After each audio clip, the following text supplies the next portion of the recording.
స్వరూపిణి పార్వతి, నీవు నన్ను నా ఉద్దేశ్యం అడిగావు కదూ? అవును.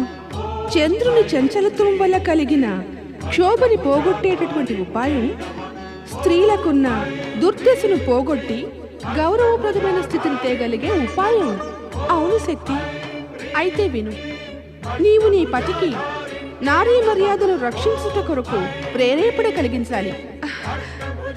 వారు సహర్షంగా అందుకు తప్పక సమ్మతిస్తారు. నీకు అట్టి నమ్మకముందా? 100% అయితే మహాదేవులకు చెప్పు, వారు ఒక శక్తివనాన్ని స్థాపించాలి అని. అక్కడ అణువణువు నారీమయం అవ్వాలి. అక్కడి వృక్షాలు, జంతువులు, పశుపక్షాదులు ఇంకా నరజాతి యొక్క ఏ వ్యక్తి అయినా ప్రవేశిస్తూనే నారిగా మారాలి.